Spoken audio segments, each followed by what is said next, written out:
उसको कैसे अप्लाई करना है कि हमारे पास ये डाटा है, न्यूमेरिकल डाटा, जब हमने इसको ऐड किया तो answer should be according to the least precise, इसके राइट साइड में सिर्फ एक डिजिट होगा। Now I think you will understand this concept. Next हम राउंड ऑफ करने के कुछ तरीके समझते हैं। राउंड ऑफ करना जरूरी है, क्योंकि राउंड ऑफ करना अगर आपको आता है तो तभी आप एग्जैक्ट ऑप्शन पे पहुंच जाएंगे। अगर तो लेस देन 5 किसी वैल्यू को आपने ड्रॉप करना है तो साथ वाले के ऊपर कोई इफेक्ट नहीं होगा।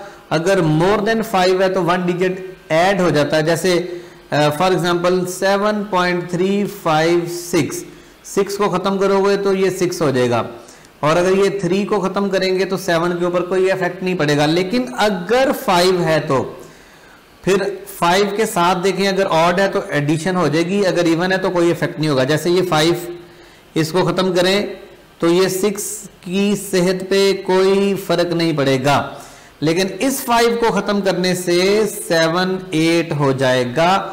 तो ये है 5 का रूल। अब हम बड़े इंपॉर्टेंट टॉपिक की तरफ बढ़ रहे हैं, जो है assessment of total uncertainty in the final result. For example आप 2-3 वैल्यूज को ऐड कर रहे हैं, मल्टीप्लाई कर रहे हैं, डिवाइड कर रहे हैं, तो अनसर्टेनिटीज को कैसे डील करना है। याद रखिए, कोई भी, चले पहले मैं एडिशन और सब्ट्रैक्शन के रूल की बात करता हूं। एडिशन और सब्ट्रैक्शन में लीस्ट काउंट ऐड होगा, चाहे आप ऐड करें या सब्ट्रैक्ट करें। जैसे ये 2 वैल्यूज सब्ट्रैक्ट हो रही है तो लीस्ट काउंट ऐड हो गया, और अगर आप इनको प्लस भी करते तो लीस्ट काउंट फिर भी ऐड होना था। लीस्ट काउंट या एब्सोल्यूट अनसर्टेनिटी कभी भी माइनस नहीं होती। ओके, मैंने आपको एक जनरल फार्मूला बनाना सिखाना है बेटे।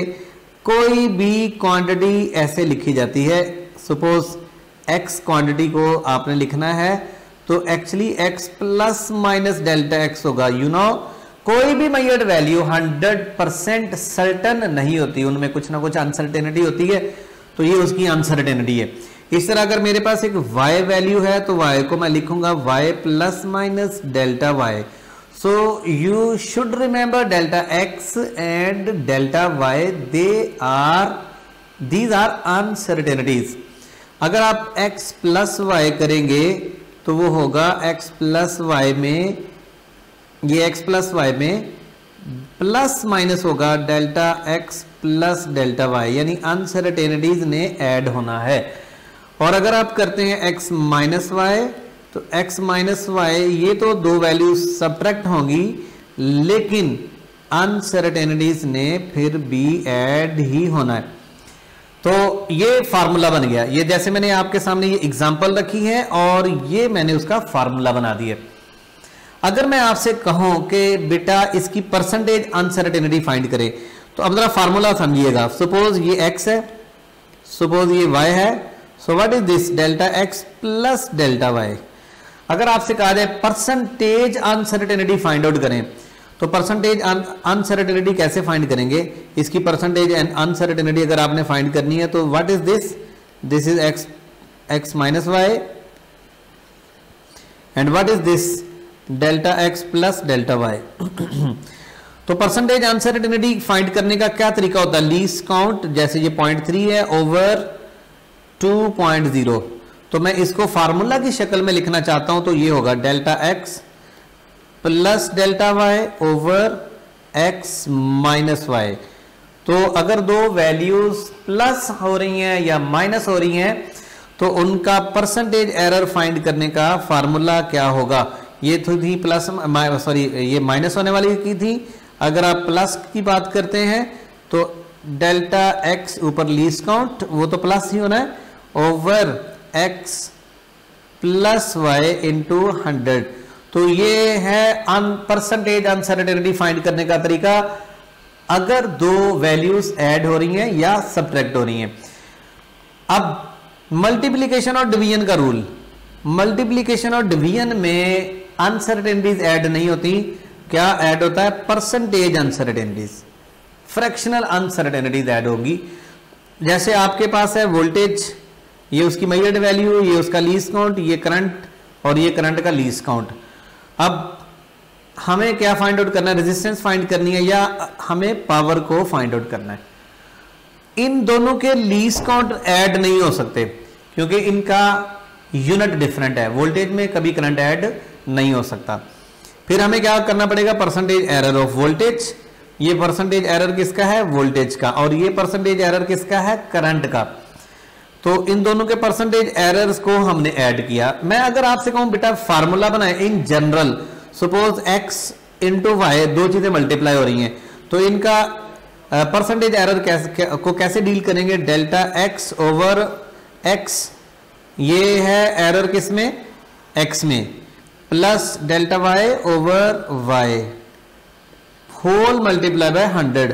सो एरर इन एक्स वाई, तो फार्मूला कैसे बनाएंगे ये, और error in x plus Y में ये है फार्मूला, और एक्स वाई में ये है। ये सिर्फ एक्स वाई का फार्मूला नहीं है बल्कि ये वाला फार्मूला x ओवर y के लिए भी यही होगा। जैसे पावर में वोल्टेज इंटू करंट, उसकी भी अनसर्टेनिटी, परसेंटेज अनसर्टेनिटी 7 होगी। इसी तरह कई सवाल, पावर रूल भी सुन लीजिए। एक क्वेश्चन है, kinetic energy is equal to half mv square.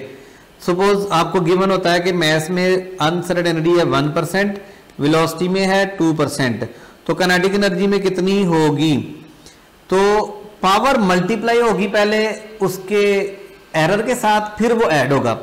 तो 1% प्लस 2, ये 2 पावर है, और फिर ये 2%, so answer will be 5%। Power multiply होके फिर एरर्स ऐड होंगे। ऐसा ही एक और क्वेश्चन मैं आपके साथ डिस्कस करता हूं। सपोज यहां पर, चलिए नेक्स्ट पेज में हम डिस्कस करते हैं। सपोज एक क्वेश्चन है, x is equal to a square B cube over c into D under root. ठीक है, आपसे कहा जाता है एरर फाइंड आउट कीजिए इन x। So you will get, अब एरर्स गिवन है, a में 2% है, b में है 1%, c में है जी 3%, अपनी मर्जी से लिख रहा हूं मैं 4%। तो अब एरर इन x कैसे फाइंड आउट करेंगे, a की पावर है 2 और a में 2%, फिर प्लस b की पावर 3 और उसमें है 1%, प्लस, अब ये मत सोचिएगा कि c ऊपर जाके -1 पावर हो जाएगी, माइनस कभी भी एरर को माइनस नहीं करना। c की पावर 1 है तो 1 इंटू 3%, प्लस d की पावर है जी 1/2 और उसमें है 4%। तो इसको जब आप सॉल्व करेंगे, 4 प्लस 3 प्लस 3 प्लस 2, इंशाल्लाह आंसर 12% आएगा। ओके, तो ये था मल्टीप्लिकेशन और डिवीजन पावर का रूल। अब एक बड़ा इंपॉर्टेंट और रह गया है, वो है time uncertainty in time period. Suppose एक एग्जांपल से मैं आपको ये समझाता हूं। आपने स्टॉपवॉच से टाइम पीरियड नोट किया सिंपल पेंडुलम का, और वो था 60 सेकेंड, और स्टॉपवॉच का लीस्ट काउंट था 0.1 सेकेंड, और नंबर ऑफ वाइब्रेशन जो थे वो थे 25। ठीक हो गया, टाइम आपने 60 सेकेंड नोट किया, नंबर ऑफ वाइब्रेशन थे 25, और उस स्टॉपवॉच का लीस्ट काउंट था 0.1। Find uncertainty in time period. आपको पता है टाइम पीरियड कैसे फाइंड आउट होगा, टाइम पीरियड होता है time over number of vibrations plus minus 0.1। अब इसको भी नंबर ऑफ वाइब्रेशन से डिवाइड करेंगे। अगर आप एरर को रिड्यूस करना चाहते हैं, अगर आप एरर को रिड्यूस करना चाहते हैं तो आपके पास दो तरीके हैं। एक तो यह है कि स्टॉपवॉच का लीस्ट काउंट ही ऐसा हो, ऐसी स्टॉपवॉच हो जिसका लीस्ट काउंट स्मॉलर हो। तब ये पॉसिबिलिटी है, लेकिन जरूरी तो नहीं है कि आपके पास वो स्टॉप वॉच हो। अगर आपके पास स्टॉप वॉच और नहीं है, स्टॉप वॉच चेंज किए बगैर अगर आपसे कहा जाए कि टाइम पीरियड में परसेंटेज एरर कम करो, यानी उसको मोर एक्यूरेट करो, तो क्या करेंगे, increase the number of vibrations, number of vibration increase करेंगे तो ये डिनोमिनेटर बढ़ेगा तो आंसर छोटा हो जाएगा, तो लीस्ट काउंट स्मॉल हो जाएगा। ये था टाइम मेजरमेंट में अनसर्टेनिटी। अब इसी से रेलेवेंट कुछ क्वेश्चंस फर्दर मैं आपके साथ डिस्कस करूंगा लाइव सेशन में, तो लाइव सेशन के लिए तैयार रहिए। और इसके अलावा इस यूनिट से रेलेवेंट जो जो एमसीक्यूज आपके जहन में हो आप मेरे से पूछ सकते हैं। मैं आपसे पहले भी ये बात डिस्कस कर चुका हूं कि बेटा सेकेंड ईयर से रेलेवेंट एमसीक्यूज अभी मेरे से डिस्कस जो रिपीटर स्टूडेंट्स हैं वो कर रहे हैं, लेकिन अभी देखें 1000 स्टूडेंट्स हैं तो इतने ज़्यादा स्टूडेंट्स के एमसीक्यूज या क्वेश्चंस का आंसर देना मुश्किल होता है, और आपकी इसके अलावा बहुत सारी क्यूरीज होती हैं। तो बेहतरीन तरीकाकार ये है कि जो यूनिट आप पढ़ रहे हैं उनसे रेलेवेंट क्वेश्चंस पूछें। आप में से जो स्टूडेंट्स व्हाट्सएप ग्रुप में शामिल नहीं हैं वो टेक्स्ट करें और उस ग्रुप में उनको शामिल कर दिया जाएगा। और जो एक बात है वो मैंने आपको बतानी कि मेरा नंबर बेटा ये है, आप मेरे से जितने मर्जी क्वेश्चन पूछें रेलेवेंट, ठीक है। गाइडेंस चाहिए, फिजिक्स में कोई प्रॉब्लम आ रही है तो मैं आपको इसका आंसर दूंगा। ये नंबर इसलिए मैंने दोबारा आपको बताया कि कुछ स्टूडेंट्स को टीचर्स का नंबर शायद उनके पास सेव नहीं। आज मेरे से एक स्टूडेंट ने बायोलॉजी के कुछ क्वेश्चंस पूछे तो मैंने उनको अपने मुताबिक आंसर दिए। तो बेटा जी मेरे से सिर्फ फिजिक्स के आंसर्स ही पूछें। थैंक यू वेरी मच, अपना भरपूर ख्याल रखिएगा। और इस यूनिट का मुझे बेहतरीन टेस्ट चाहिए आपसे।